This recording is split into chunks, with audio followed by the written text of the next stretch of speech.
In today's video, I'm going to teach you how to fix Telegram account frozen. If your Telegram suddenly switched to read-only mode and won't let you send messages, it usually means the system flagged your activity for suspected spam, terms of service violations, or you received a lot of reports in a short time.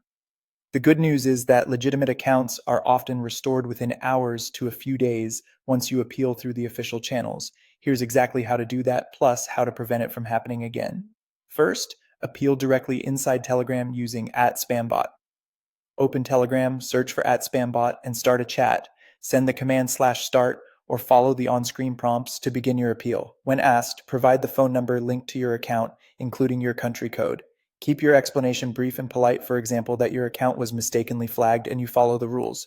If a CAPTCHA appears, complete it within 5 minutes. If you're prompted for your name, use your real name.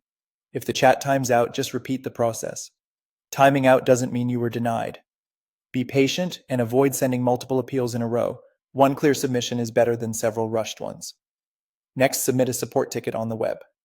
Go to telegram.org support and choose the option that says your account was frozen.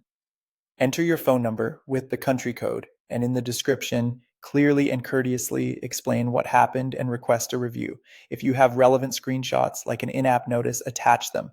Keep your message factual and concise. This creates a second official record of your appeal and can speed up the review.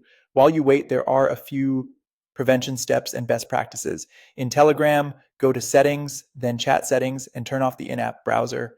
Avoid mass messaging, bulk joining of groups, or adding a lot of new contacts in a short time. Those patterns can trigger automated filters. If you don't hear back within 24 to 48 hours, send a new polite appeal through @spambot or the support form. In the meantime, update the Telegram app and clear your cache. It won't unfreeze the account, but it can prevent glitches. Note that if you never appeal, frozen accounts may eventually be removed. Also, don't rely on third-party unblocked services, stick to official Telegram channels. And that's it. If you found this tutorial helpful, don't forget to like this video and subscribe to my channel for more Telegram tips and tutorials.